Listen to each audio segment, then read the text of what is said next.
Welcome to the video podcast of Silicon and Spice, where tech leaders share life's flavor. And today we have Tom. Tom Leung is an entrepreneurial product leader and managing partner at Palo Alto Foundry, where he invests in and advises startups. Prior to this, Tom spent nearly 7 years at Google and YouTube, rising to director of product management and ranking among the top 4% of PM directors.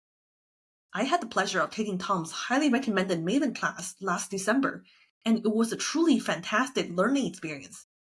That's why I'm inviting Tom to be on this podcast and share his lessons. So you have been having the perfect resume, but how would you introduce yourself as a product leader? Ooh, as a product leader, I'd probably say I'm a first principles problem solver. I'm someone who likes to build and lead high-performing teams that help solve big customer problems. I love that.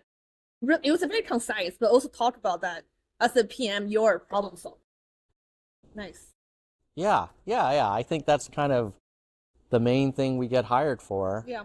Especially in a changing world where the types of problems that we encounter are evolving very quickly. If anything, like those kind of general problem-solving skills are more important now than they were maybe even 5 years ago. I know I don't like to say if somebody has the perfect resume, but if there was ever a chat box for product managers, you hit a lot of the dream chat boxes. So you got your MBA from Harvard, you started a career at Microsoft and Google, and you had multiple startup exits. And then you went back to Google and YouTube as a PM director. Now you're focused on coaching and angel investing.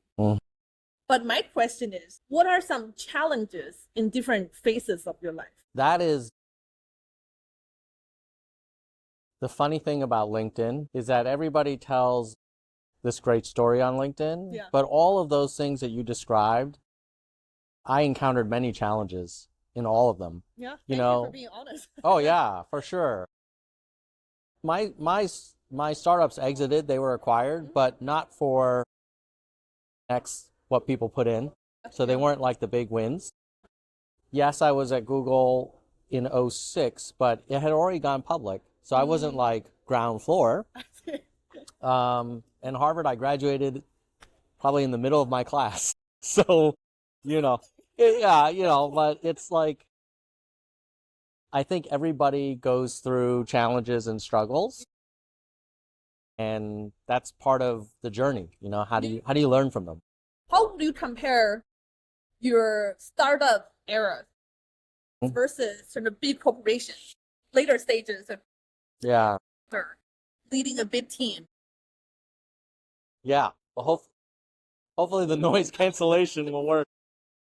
Oh, wow. That's right over us now. That's why no one's recording here. Okay. So you asked me about the difference between the startup challenges and then the PM director, big tech challenges. Yeah, they're very different. So early stage founder challenges is all about survival and finding product market fit and really making good kind of bet the company decisions. Whereas when you're a PM director at a big company, your challenges are more around bringing a large, diverse organization and aligning it around a central vision, and then getting, again, alignment around really hard decisions. And then, of course, demonstrating measurable impact. But, the error costs of a bad call in an established company are very different than the error costs of a bad call when you're the founder of like a seed stage startup. That's true. So a startup, your challenge would be survival focused, right? How can you stay afloat? How can you beat the odds? Right. That's true. You're like all these little baby turtles that crawl into the ocean, and most of them get picked off by the birds.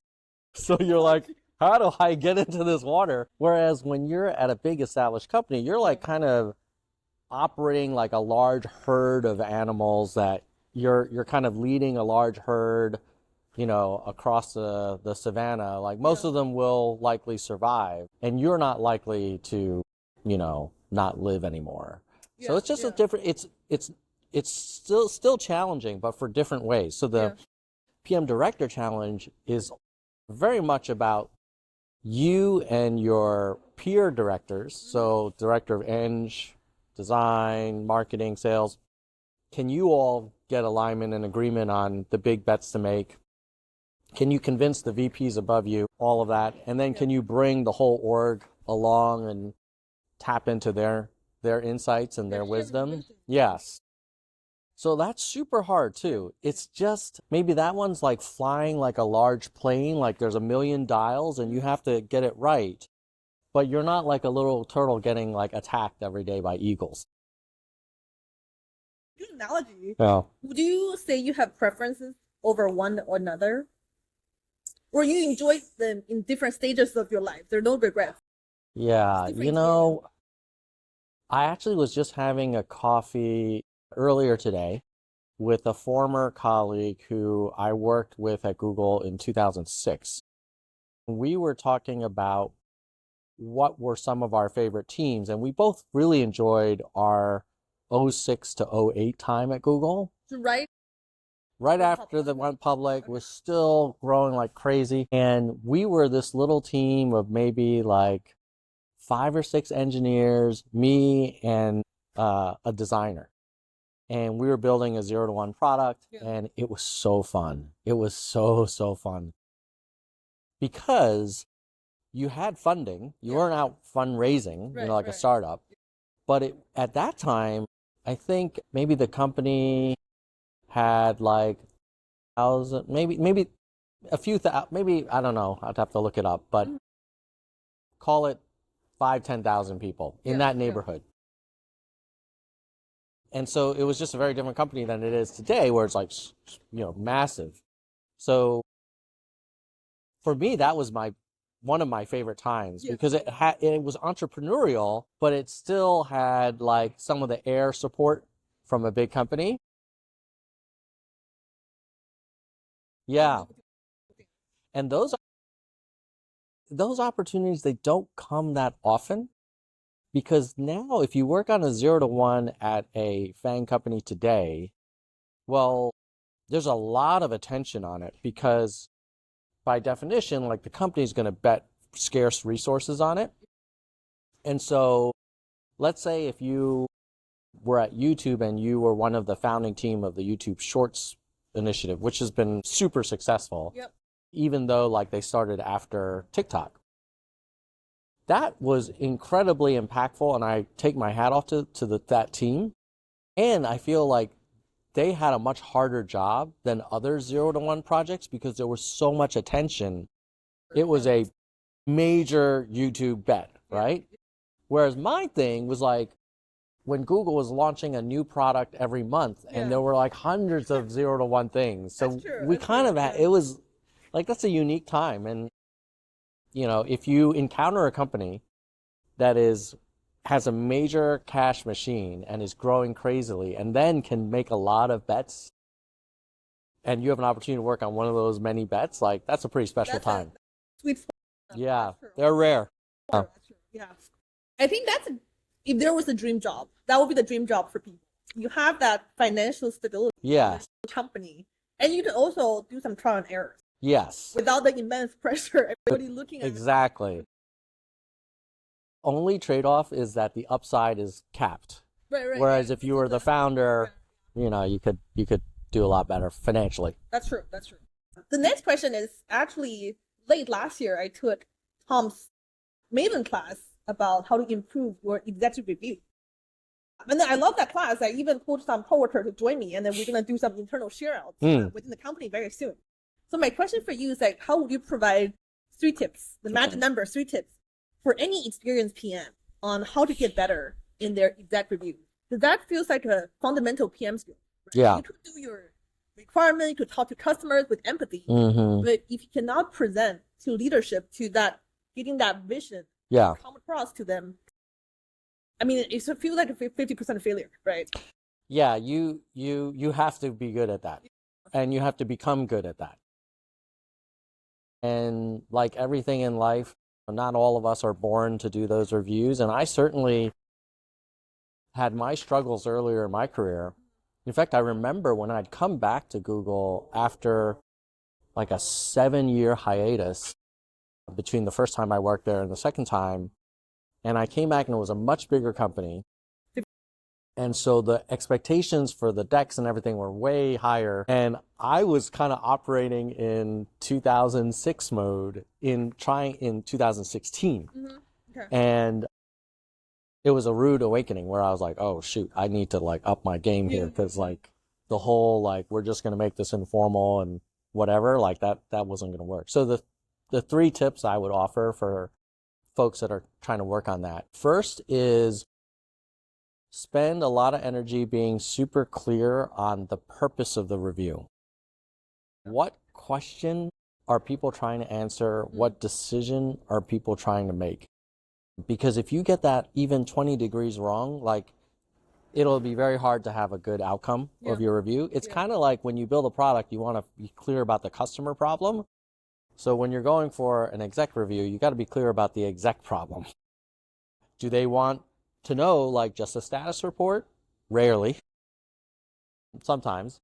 But usually it's like they're really concerned about this new regulatory change, or they are very concerned about this specific trust and safety risk, or they're very excited about these new generative AI opportunities, or some new agentic thing. So you got to figure out what that is as early as possible. And many PMs will start putting slides together the moment they get asked to do the review, even if it's like, a month from now, and they don't first get super clear on the problem.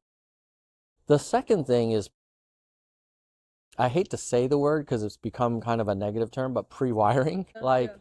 If you're not gonna, let's put it this way, you should at least understand all of the key stakeholders' opinions well before you walk into that room. And ideally, their opinions should be reflected in your deck.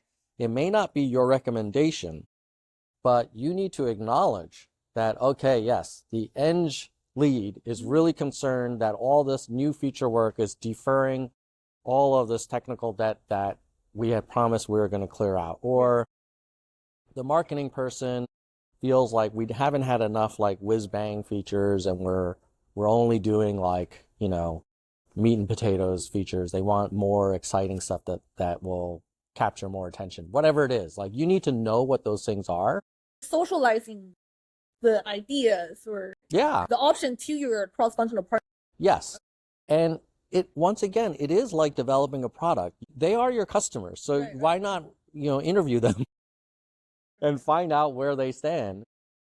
And then the third thing is, when you do put that deck together, you do need to take the time to make sure that it's logically consistent in terms of the slides kind of build into each other, and the facts and details and nuances are reflected in the slide, showing that you've thought multiple levels into this problem. And what a lot of people do with that third one is they scramble because they're in back-to-back meetings, and 2 nights before they're throwing something together, or even worse, they've been working on it for weeks, but they're getting 1 million comments and they're trying to like please everyone. And as they come up with this Frankenstein deck that they don't even believe in anymore. So, the deck is not as important as knowing the problem and pre-wiring, but assuming you do the first 2, then that deck really should be something that you could send to the CEO and they could read it and they could be like, wow, this is really well thought out, and it's detailed and it's consistent and it makes sense and it reflects like the organizational opinions, but also has some unique insights. So it's a hard skill, but you get better every time. I love these 3 tips. I think one of my major takeaway from your Maven class is that really nailing that summary. Yes. I think I used to think, it's just like a summary of, right. But actually having that slide kind of shared earlier with your cross-functional partner, that will help to give them no surprises. Yes. So that's what I try to do as well. Yes. If I have a review coming up, I will socialize that just that one slide as you mentioned in the class, which is awesome. Again, I don't know if you're still offering that anymore, but I really recommend. Yeah. Yeah, I've done a few cohorts and then I've taken a little break from that one, partly because as a lifelong learner, for me, I feel like, wow, I'm kind of going over the same content, you know? And now I understand, because I remember I used to talk to professors and I'd be like, oh, what are you teaching? And they'd be like, oh, I'm doing this with some grad students or whatever. And then I'd be like, oh, do you ever teach like the marketing 101 or the business 101? And they're like, oh, no. And now I get it, because it's kind of fun the first couple of times, but I'll probably bring it back at some point because people seem to value it. So maybe I'll have to kind of think about how I can improve the curriculum to make it fresh for me too. Yeah. I see. Otherwise, it does feel repetitive if you're even the different audiences, but it's the same content for you. Yeah. Which is why, like right now on Maven, I've got this cohort class where we meet every week for 3 months. And it's around career planning, career retrospectives, setting goals, like road mapping your career. And then we talk about issues that are coming up at work with people. And what I love about that is that every week I don't know what to expect. So it's kind of, yeah. So, different type of learning. Right. Yeah, I'll make sure to put that link. Yeah, appreciate it. The next question is, you have interviewed probably hundreds or even thousands of product managers in your career. What are things that would make people really stand out? Yeah, it's in the high hundreds. I don't think it's thousands, but it might be, definitely high hundreds. What are the things that stand out after all these interviews? The people that really wowed me. So the first thing that comes to mind is they are kind of effortlessly insightful and smart. Yes. So that came from the experience.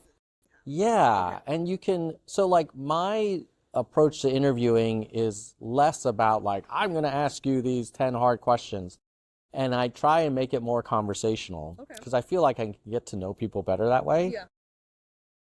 And there are some people who, when you ask the follow-up question and then the third follow-up question, and you go deep and deeper, many people start to kind of have less clarity in their answer. And then there are others who really have thought about it and are either really great on their feet or they've thought about it and they kind of make an impression on you. The second thing is people who make it clear they really are excited about this product and this opportunity and this team and this company.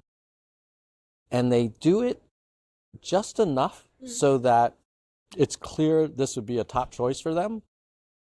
But it's not so much that they're like, unhealthily interested in this role. Yeah. And what you often see is actually people go on the other extreme where they try and play it off like, well, whatever, I don't really know if I want to work at your company or whatever.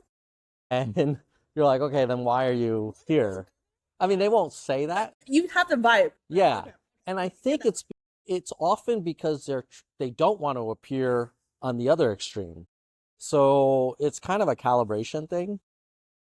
And then I think the third one would be if they had worked on problems or products that are very similar to the problems the team is encountering today. Yeah. And then I feel like, oh, well, they've solved this problem in a similar environment and they can bring that unique experience into our team, or they can bring that perspective. But yeah, those are some of the things. Like, in fairness, I don't think the range of interviewees is that broad for me. Like, I can't think of that many where I'm like, oh my God, we have to hire, like, so like in the rating system, if you go from strong no hire all the way up to strong hire, for me, I rarely would go strong hire, maybe a few times. And those weren't that different from the hires, and they weren't that different from the leaning hires. So it's really splitting hairs, and sometimes it's quite random, unfortunately. Like, it depends on the time of day and the day of the week that you're interviewing someone. And sometimes like I wonder, how accurate the interviewing process really is. But those would be the three things that come to mind. Yeah, right. And especially the last one, I think in this environment, it's hard to be a PM generalist. You have to be specialized in a domain or just like a domain overall. Yes. Like pick your vertical and you're really good at it, you've done it before, you're more likely to get hired versus somebody who switched. That is a major change from, let's say, 10, 15 years ago, where we used to talk about hiring athletes. And we hire not literal athletes, but like intellectual athletes. And the goal was you can hire anyone that's super bright and you could just drop them wherever. And they're going to kick butt. In hindsight, there's a little bit of hubris to that, but that was a belief system. And it wasn't unique to tech. I mean, I think, you could probably look at McKinsey and Goldman, and they probably had similar views on like just really high cognitive ability people. And you're right, that's no longer the case. And it's interesting. I don't know if the pendulum will swing back, but certainly right now, in an environment where you have scarce headcount, if you're the hiring manager, why take the chance? Right. And so you cap your upside a little bit because you're like, well, if I could hire this super smart, incredibly great person who has no experience in this area, and they could have been a game changer for us. Or I can hire this other person who's also very, very smart, and they've worked on the same problem in the same industry, and they are plug and play. It's like, well, less risky. So if I have one headcount, I'm probably going to go for that one. Now, in the old days where I have like 5 headcount and I can't fill them, I'm going to take a chance on this Olympic athlete and see how they do. And oftentimes it works out really well, but that's not the environment we're in right now. And then the follow-up question is like, how can people get better in the interview? Yeah, so the first thing that comes to mind is that interviewing is not a natural skill. Like if you're a great muscle. Practice, if you're a great PM, day to day, shipping stuff, landing stuff, helping make great decisions, that does not mean you're a great interviewer. True. Yeah. And the opposite is also true, sadly. There are some people that I work with who are amazing interviewers, interviewees, and then they struggle to hold on to the job because they're like, look, I'm really good at landing offers, but I'm unable to kind of break through and get promoted or whatever. So my main advice to people who want to build up their interviewing skills is to get a lot of practice and, ask your friends, ask your, former classmates that are in the industry to do practice interviews with you in character. Don't just ask them like, oh, what are some questions? How would you answer? No, schedule a time at 3 p.m. I'm going to hop on the Zoom and you're going to interview me and we're going to greet each other and make small talk. And then you're going to ask me for questions at the end and do it like a real thing. So for my coaching practice, that's a lot of my work now is conducting interviews in character. And then the last 20 minutes, we'll go over the pieces where they struggled. And then I'll also give them my, what I would have written in the interview report and what rating I would have given them. But you've got to get a lot of cockpit hours, and it's a skill that atrophies. So you might have done that 5-6 years ago, and then you got into your job and you're fine. Now you're looking for a new one, or you're starting to talk to other companies. You cannot assume that muscle is still there. That's the sad thing. It's like this weird muscle that is only used every few years, but that's how the decisions get made. And if you perform well, you're going to increase your chances. And if you don't work on it and you just try and wing it, you're going to be compared to other people who have been practicing. Right. Yeah. So in short, like know your game, get deep into the mock. Yeah. And you got to get your repetitions in the gym, And, the only other thing I would say is it's not the best way to do it, but interviewing at a lot of places can give you more practice. Yeah. But yeah, I think if you can't find friends and family or coaches recording your interviews and forcing yourself to watch it, Yeah. which a lot of people find uncomfortable, but you'd be surprised when you play it back and hear how you sound. Like you're probably not quite as concise as you sound in your head. Yeah, I realize there are not more analogies with the workout. You could hire a coach. Do you have a fitness goal? You could hire a coach to get there. Or you could follow a class, like your coaching class. Yeah. Or have one-on-one coaching help. Or you can there's tons of videos on YouTube. Yeah, you can work out at home. Right. There are different ways to get there.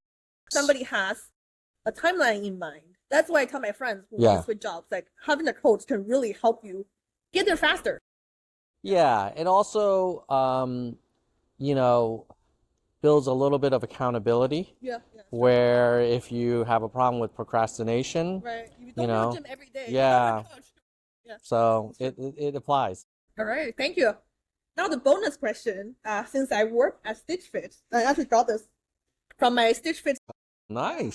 scholarship client. So I have a new box every other month. Wow. 6 boxes a year. That's like the present from. Yeah. So the bonus question is, what is your favorite clothing brand? Well, I'm wearing an Arc'teryx jacket. Yeah. Very good. I love it. So the story behind it is when I moved to Seattle after business school, I was like, oh, it rains a lot here. So I went to REI and I said, oh, how much are the rain jackets? And they're like, oh, they're over there. And I looked and there were some that were pretty pricey, like the Arc'teryx. I was like, wow, that's a lot of money for a rain jacket. And then they're like, oh, well, if you want, you can get this one. And I love REI, but it was the REI branded one. It was like their lower end one. So I got that, and it was like, 20% of the cost of the more expensive ones. But then within a couple months, I was like, oh, this is not performing its duties, So then I was like, okay, I'm gonna bite the bullet and upgrade. And so then I got an Arc'teryx and loved it, and then wore it for many years. And then like the zipper broke. Yep. So then I emailed them and I said, can you repair this? Because I want to buy a new one, and I'll pay for the repair. And then they're like, yeah, send it to us and we'll give you an estimate. And I sent it to them, and then they said, oh, this actually looks like something that should have been covered by our warranty. So I was like, oh, great. Like, thank you. I've never heard that you can send your jackets back and get warranty. Yeah. I mean, this is high-end customer service. Yeah, it was great. So then I was like, okay, wonderful. Thank you. And they're like, yeah, just tell us what color you want. And I was like, well, the color that I gave you, like, just fix it. They're like, oh, we could just give you a new one. I was like, okay. And this jacket is the replacement. And that was like, how long have you had the old one? I had the old one for maybe 3 years. And then I've had this one for about 10 years now. 10 years? That's the thing with Arc. I have to admit, I went to their store before, and it's a little intimidating. It's freaking crazy what they charge. You can wear it for 10 years, and it's not like it has holes or anything. You pay for quality, so if you think about it on the amount of time, right? Yes. So it's really worth it. All right. I think there are certain items like your main jacket where you can splurge. Not to make this whole podcast about clothing, but since you're Stitch Fix. Yes.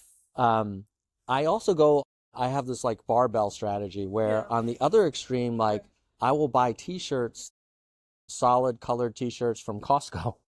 I love Costco. And they fit great. And I'm like, this is wonderful. So like, you don't always have to spend buku dollar, but for some items, I think it can be worth it. Because I do a lot of hiking and backpacking, and this thing is great. It'll be a solid wear. You have so many occasions. Yeah. And plus, you were in Seattle, so you definitely need it in Seattle for sure. One last question. Mm-hmm. What are things you have seen firsthand in the tech world that outsiders rarely know? Well, the first thing is, I think people outside of the tech industry may not realize how many idealistic people are in the tech industry that really want to make the world a better place. It's not just like a slow. Yeah.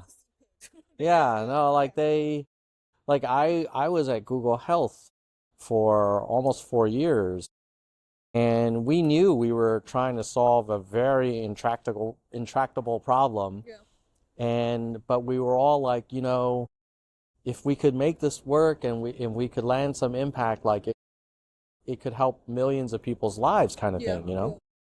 So I think nowadays there's this vision of like tech bros and crypto millionaires, and that exists, Yeah, but there's a lot of people out there who really are trying to make the world a better place, and we see technology as a way to serve. It's a tool for some people to spread their ideology Mm-hmm. or like get their vision to a broader audience. For some others, it might be making money, right? Make a living. I think, it's not good or bad, but you're right. I think there are people who still hold on to the vision. I mean, it's great that they make money along the way, but if they have the original, the pure kindness, I would say that they really want to make the world better. Yeah, and I think that's what makes Silicon Valley different than, let's say, Wall Street, where, I mean, I guess there might be some people on Wall Street that are trying to serve humanity, but that's not the impression I have. But, I think there's a lot of people in Silicon Valley who are trying to make cool stuff that makes people happy, that solves problems, and that's pretty awesome. That's all right. That's all the questions I have. Thank you so much. Wonderful. Thank you, Yang.